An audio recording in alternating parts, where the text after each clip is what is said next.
بسم الله الذي لا يضر مع اسمه شيء في الأرض ولا في السماء وهو السميع العليم.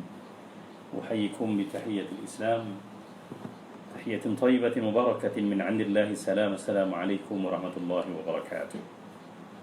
الحمد والشكر لله والصلاة والسلام على رسول الله وعلى آله وصحبه ومن تبعه ونصره ووالاه. اشرح لي صدري ويسر لي أمري واحلل عقدة من لساني يفقهوا قولي. سبحانك لا علم لنا إلا ما علمتنا إنك أنت العليم الحكيم. لا حول ولا قوة إلا بالله العلي العظيم. أما بعد. Sidang kontur yang berbahagia, rakan-rakan Facebook yang bersama, alhamdulillah, puji dan syukur kita terus panjatkan kepada Allah Subhanahu wa taala dalam apa juga keadaan. Alhamdulillah ala kulli hal. Selawat dan salam untuk junjungan besar Nabi kita Muhammad sallallahu alaihi wasallam. Nabi yang terus melimpahkan kasih dan cintanya untuk umatnya sepanjang hidupnya. Harisun alaikum bil mu'minina raufur rahim. Nabi yang sangat ambil berat tentang kita dan kepada orang beriman, bagi penyantun dan sangat penyayang. Moga-moga kita dapat limpahan kasih baginda Nabi sallallahu alaihi wasallam dengan selalu merujuk pada pesan-pesan dan hadis-hadis sunah-sunah tinggalan baginda Nabi sallallahu alaihi wasallam. Kawan-kawan yang bahagia, kaum muslimin yang dirahmati, menjalani kehidupan dalam fasa pergerakan perintah kawalan pergerakan PKP.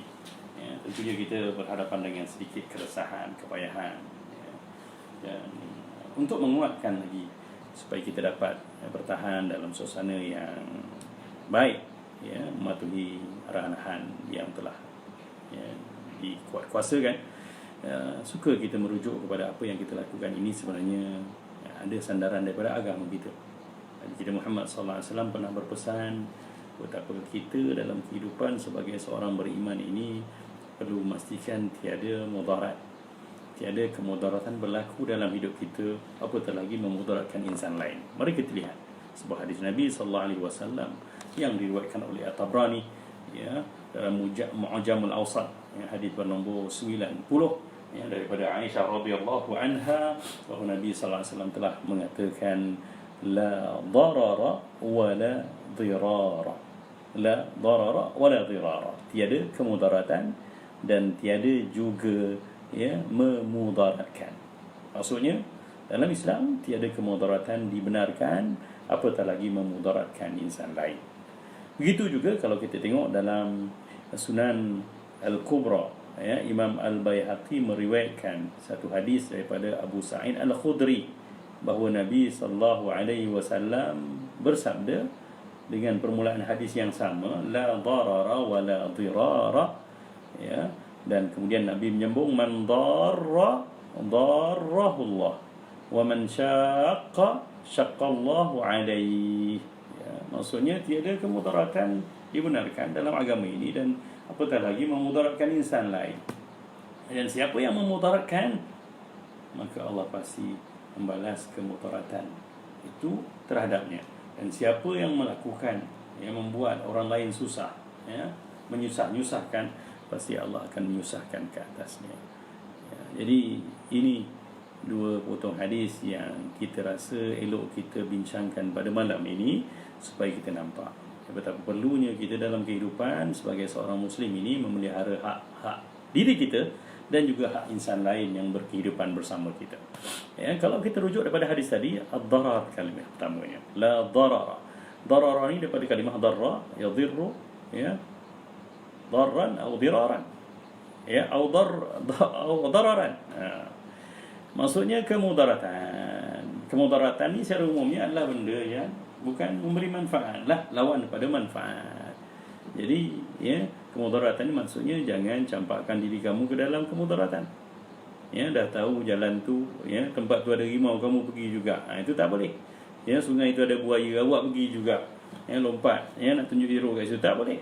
Tak, dalam agama kita tak boleh benda tu. Tak ada istilah saya bebas buat, tak. Sebab kita dalam agama ada disiplin dan kita kena tahu, kita ada panduan agama syariat yang menentukan betul atau tidak gerak laku kita dalam kehidupan kita dunia. Adapun dirar pula, la darara, selesai, tidak ada kemudaratan yang kita dibenarkan melakukannya. Adapun dirar pula adalah pelakuan memudaratkan insan lain atau membalas kemudaratan di atas kemudaratan yang berlaku pada orang lain. Sebab kalau kita tengok kalimah dirar ini, dia adalah sirah mufa'alah. Ya, kalau kita rujuk daripada kalimah asalnya, ya, dia daripada darra, ya, yudarru, ya, mudarratan. Kalau kita tengok dia punya wazan dia adalah fa'ala yufa'ilu mufa'alatan wa fi'alan wa fi'alan.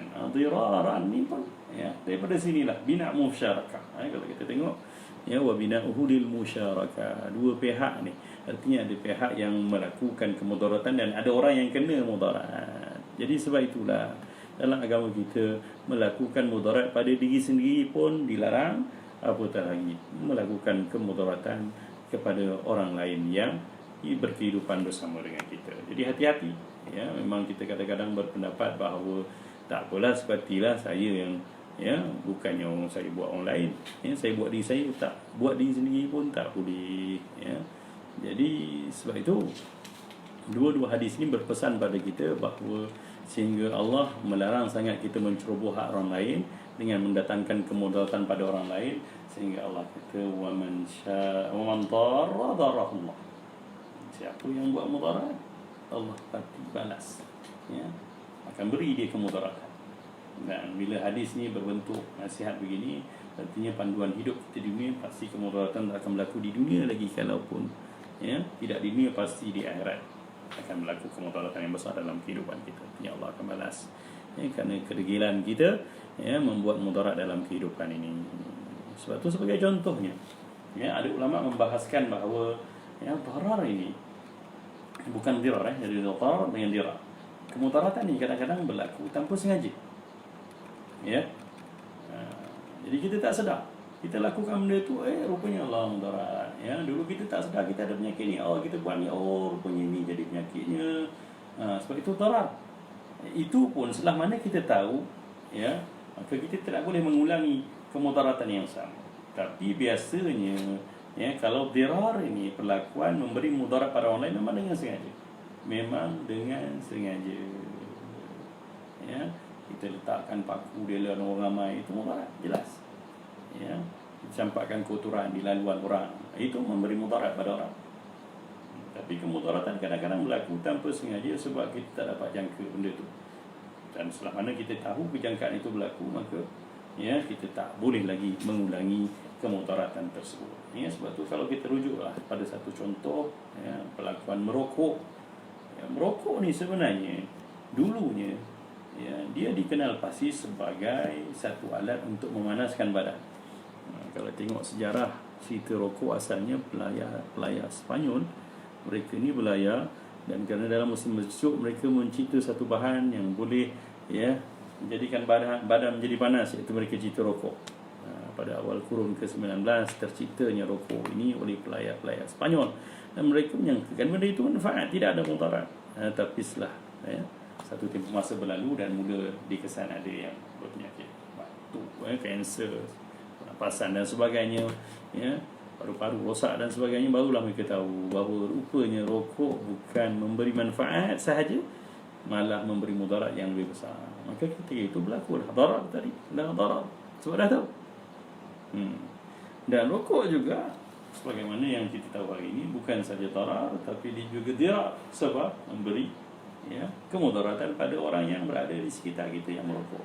Asap yang kita hembuskan pula keluar itu, ya, akan dihiduri insan-insan lain, kadang-kadang anak-anak kecil yang bersama, ya, ibu-ibu mengandung, orang-orang yang dah tua, dah uzur, nafas pun dah sesak, gitu kan. Lagi kemudaratan yang bertambah pada mereka, maka itu juga haram dalam agama kita, tidak dibenarkan sama sekali. Maka dalam realiti, ya, kita berada dalam suasana hari ini yang penyebaran COVID-19 bertebaran di mana-mana, dan masalah besarnya kita tak dapat melihatnya dengan mata. Maka satu langkah berjaga-jaga bagi mengelakkan darar dan dirar ni telah pun dilaksanakan, iaitu langkah kepada perintah kawalan berkurung. Maka benda itu jadi wajib sebenarnya bagi setiap kita, ya, kerana apa? Telah dikenal pasti bahawa memang virus ni ada, walaupun tidak dapat dilihat dengan mata kasar, tapi telah terbukti ramai orang yang telah pun affected, dijangkiti, dan malah ada rakan-rakan kita yang telah pun, ya, meninggal dunia akibat serangan wabak ini. Subhanallah. Jadi ya, bagi kita yang telah pun tahu dan telah pun mengenal pasti, apatah lagi yang kita berada di kawasan zon-zon merah yang telah klasifikasikan oleh pihak kerajaan, maka patuhilah arahan ini. Sebab seandainya ya kita melanggar perintah kawalan berkurung ini, artinya kita telah melakukan kedua-duanya. Darar, memudaratkan diri kita, dan juga kita telah melakukan dirar, memudaratkan insan lain. Sebab tu Nabi SAW telah bercerita tentang realiti penyakit. Ini di zaman baginda Nabi SAW, ya, hadis yang diriwayatkan oleh Usamah bin Zaid, ya, ketika dia bercerita kepada Sa'ad bahawa Nabi SAW pernah bersabda, ya, apa dia kata, idza sami'tum bit-ta'un bi ardin fala tadkhuluha. Bila kamu dengar ada penyakit ta'un di sesuatu negeri, di satu tempat, ya, di satu penempatan, maka jangan kamu masuk ke situ. Wa idza waqa'a bi ardin wa antum biha. Tetapi kalau berlaku wabak itu di negeri atau di tempat yang kamu berada padanya, fala takhruju minha, jangan kamu keluar daripada wilayah tersebut. Itu kaedah kawalan itu. Ya, sebab taun pun penyakit berjangkit, ya, yang tak dapat dikesan dengan mata kepala. Jadi langkah kawalan itu telah pun dikuat-kuasa oleh baginda Nabi SAW dulu dengan perintah yang jelas. Maka apa yang kita lalui hari ini adalah satu benda yang ada dalam agama rujukan. Subhanallah, indahnya. Ya, agama yang sedang kita genggam erat ini sebenarnya memuatkan panduan yang cukup padat, cukup lengkap untuk kita berkehidupan sebagai seorang yang baik, dan juga memberi kebaikan, selamat dan menyelamatkan insan-insan lain.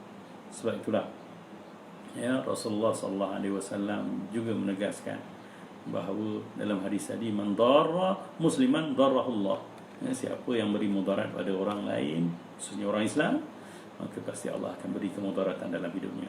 Kemudaratan yang Allah beri dalam hidup kita di dunia, Allah hilangkan rahmat, ya.